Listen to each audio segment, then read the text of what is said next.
Estados Unidos disse Pix cria desvantagem para gigantes de cartões de crédito. Relatório da Casa Branca aponta desvantagens a empresas dos Estados Unidos que atuam como setor de pagamentos eletrônicos e critica regras do Banco Central, né?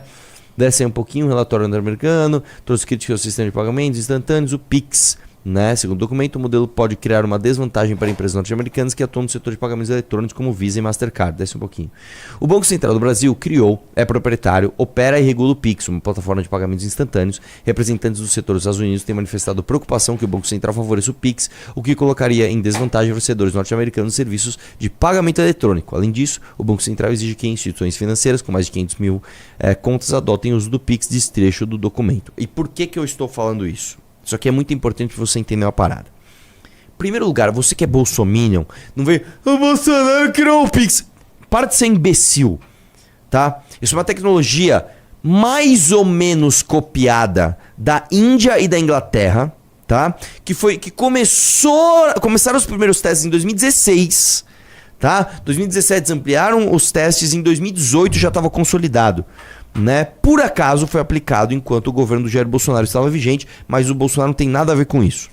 E aí, por que isso é importante você entender? Eu já expliquei várias vezes aqui. Uma das maneiras, o mundo hoje ele é tripolar. Né? Eu já contei isso várias vezes aqui. Depois da Segunda Guerra Mundial, o mundo ficou bipolarizado. Você tinha Estados Unidos e União Soviética. Era isso. Tanto que você pega todos os filmes ali dos anos 70, dos anos 80, principalmente aqui no Ocidente, são propagandas americanas contra a União Soviética, que eu pessoalmente adoro. Eu acho maravilhosos os filmes americanos contra a União Soviética. É muito legal. Eu gosto muito, tá? Sou cria, tá, da propaganda americana contra a União Soviética. Eles fizeram isso muito bem. Aliás, né? Se vocês quiserem assistir um filme muito bom, se não me engano é de 1976, chama-se Doutor Zhivago. É um romance russo ou ucraniano. E o filme é um filme americano maravilhoso, Doutor Zhivago. Assistam esse filme. 3 horas e meia de filme, maravilhoso. Assistam o filme, tá? Vamos lá. Depois da queda da União Soviética, você tem um mundo unipolar, somente uma superpotência que eram os Estados Unidos. O que acontece hoje? Hoje você tem basicamente os Estados Unidos, a Rússia e a China.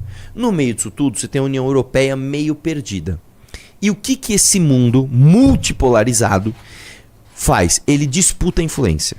Ele disputa influência, né? A Rússia e a China ali no Oriente, naquelas partes, né? E você tem aqui na África a disputa, principalmente no norte da África, né? Pela Europa, Estados Unidos e também o técnico mecânico aí, velho. Vamos dar uma maneirada aí? Obrigado, hein, fera? O cara tá montando um carro aqui, velho, com a caixa de ferramenta deles, né? O que eu tava falando mesmo? Disputa de influência geopolítica. E é óbvio que os Estados Unidos, né, eles querem dominar completamente a influência aqui nas Américas. Quais são os grandes empecilhos? Empecilho número 1, crime organizado na América do Sul. Empecilho número 2, influência do Oriente em Cuba. Problema número 3, influência da Europa, principalmente na Islândia e Groenlândia, não é mesmo? Então, o que os Estados Unidos querem fazer? Querem dominar tudo isso, né?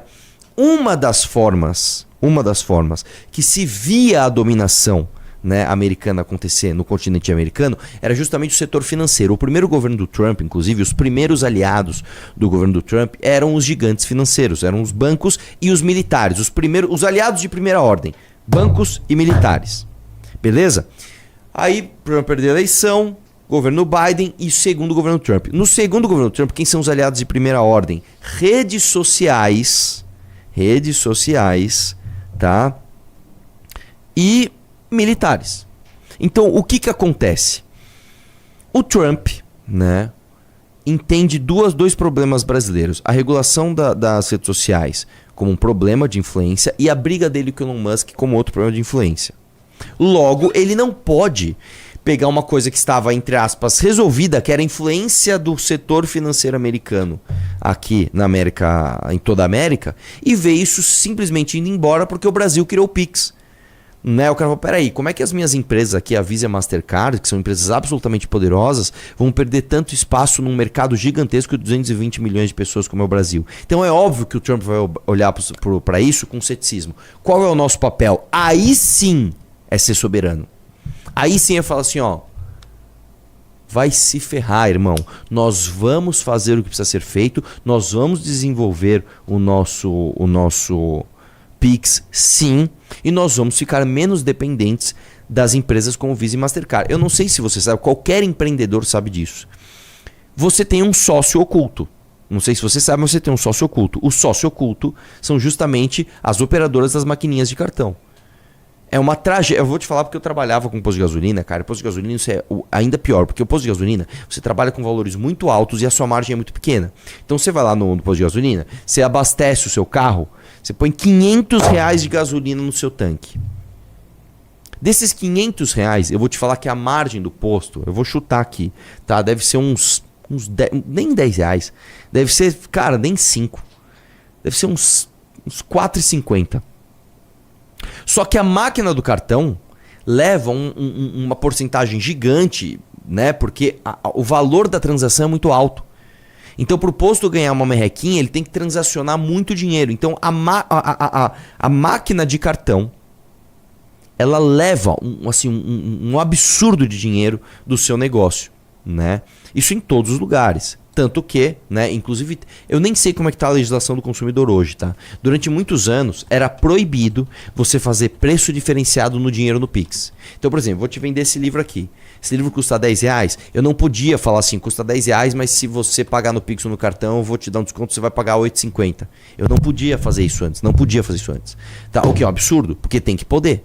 Porque isso é a maneira de você, brasileiro, tá, incentivar o seu consumidor a não cair neste oligopólio das maquininhas financeiras que estão vinculadas a gigantes financeiros americanos. Quando o documento apontava supostas práticas desleais, incluindo a Rua 25 de Março, o símbolo do comércio popular em São Paulo e o Pix. Ainda segundo esse relatório, a pirataria na região permaneceu por décadas como um dos maiores mercados de produtos falsificados, conforme o escritório de representantes de comércio dos Estados Unidos, responsável pela investigação. O Pix parece se engajar em uma série de práticas desleais que não se limitam a favorecer seus serviços de pagamento eletrônico. Pode chorar, americanos. Podem chorar, tá? Agora não vem meter o dedinho no nosso Pix, não. Falou? Não vem fazer gracinha. Né? Você vê que tudo que é progresso sofre ataque no Brasil. Eu vou contar uma coisa pra você.